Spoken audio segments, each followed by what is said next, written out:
أراوخو يفجرها أفضل نسخة من رونالد لم ترها الجماهير بعد.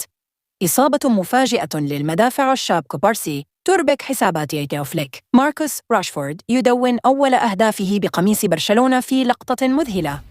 خطة فليك التكتيكية الجديدة. رافينيا يتحول إلى صانع لعب محوري. بوروسيا دورتموند يحاصر غيل فرنانديز. إدارة برشلونة تغلق باب الانتقالات نهائياً بعد 3 صفقات كبرى.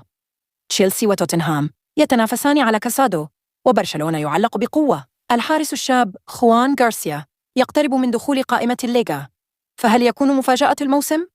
السلام عليكم، أهلا بكم. إن كنت كتالوني أصيل، وجودك معايا بيفرق كتير. والآن إلى التفاصيل. رونالد أراوخو يبعث برسالة قوية عقب الفوز الساحق الذي حققه نادي برشلونة على دايغو ب5 أهداف دون رد. ظهر المدافع الأورغوياني رونالد أراوخو أمام وسائل الإعلام إلى جانب المدير الفني هانز فليك ليرسل رسالة واضحة لا تحتمل التأويل. أنا سعيد للغاية في برشلونة. الجمهور لم يرى بعد أفضل نسخة من رونالد. تلك النسخة قادمة وستكون الأفضل في مسيرتي. أراوخو الذي عانى الموسم الماضي من إصابات متكررة أكد أنه يشعر الآن بثقة عالية من الناحية الذهنية، مضيفاً: فقدت جزءاً من ثقتي في الموسم الماضي بسبب الإصابة، ولكن هذا الموسم مختلف. أشعر بتحفز كبير وجاهزية عالية لتقديم الأفضل. الموسم المقبل قد يشهد منافسة شرسة على مركز قلب الدفاع في ظل وجود باو كوبارسي وإنيغو مارتينيز، وسط رغبة فليك ببناء دفاع صلب لا يقهر على المستوى المحلي والأوروبي. إصابة كوبارسي تضع الجهاز الفني في حالة استنفار. في الدقيقة 86 من المباراة الودية أمام نادي دايغو، شعر المدافع الشاب باو كوبارسي بآلام في ساقه، ما دفع الجهاز الفني لاستبداله على الفور باللاعب هيكتور فورت كإجراء احترازي. كوبارسي الذي كان يعد أحد الركائز المنتظرة في التشكيلة الجديدة غادر الملعب مباشرة دون أن يجلس على دكة البدلاء، ما أثار القلق بين المتابعين. وبحسب تقارير أولية من داخل النادي، فإن الإصابة لا تبدو خطيرة، لكن التعامل معها جاء بحذر كبير من أجل تجنب أي انتكاسات مستقبلية. اللاعب سيخضع لفحوصات طبية شاملة لتحديد مدى جاهزيته للمباريات القادمة. خماسية نارية في شباك دايغو، واستعراض هجومي مذهل. في عرض كروي ساحر، تفوق نادي برشلونة على نظيره الكوري الجنوبي دايغو بنتيجة 5-0 في لقاء ودي ضمن التحضيرات الصيفية استعداداً للموسم الجديد. سجل النجم الشاب جافي الهدف الأول في الدقيقة 21 بعد تمريرة دقيقة من لامين يامال، قبل أن يضيف روبرت ليفاندوفسكي الهدف الثاني في الدقيقة 27 بصناعة من جيرارد مارتن.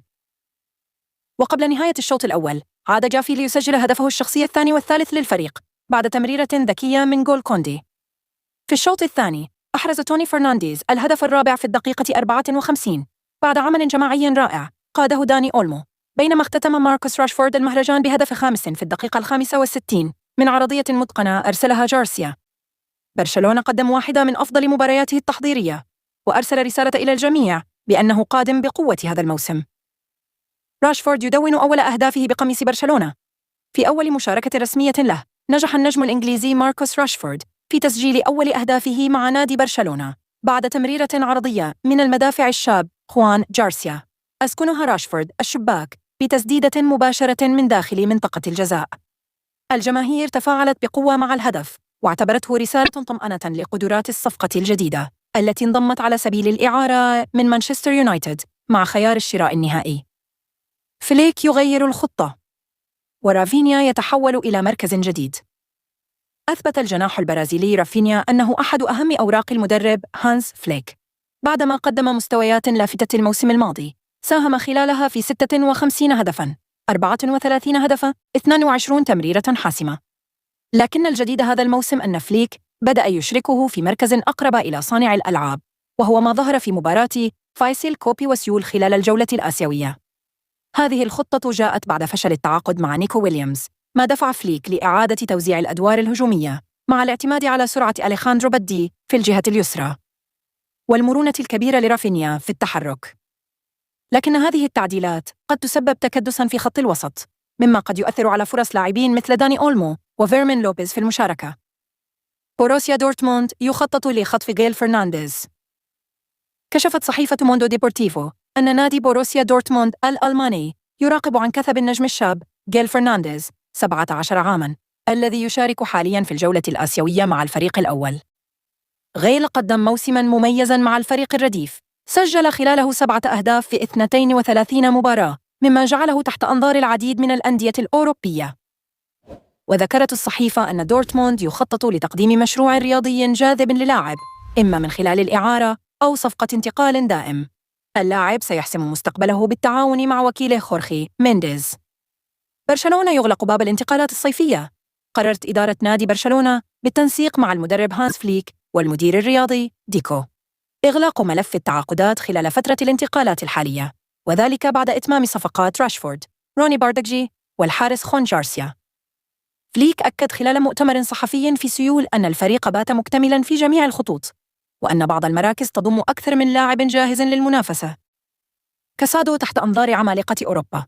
أفادت صحيفة سبورت أن نادي توتنهام الإنجليزي دخل في مفاوضات أولية مع برشلونة من أجل ضم لاعب الوسط مارك كاسادو، الذي جذب أيضاً اهتمام أندية كبرى مثل تشيلسي وأتلتيكو مدريد. برشلونة من جهته أوضحوا أنه لا ينوي التفريط باللاعب إلا إذا طلب كاسادو الرحيل بنفسه، وتقدر إدارة النادي قيمة اللاعب ب30 مليون يورو. خوان غارسيا يقترب من تسجيله رسمياً في الليغا.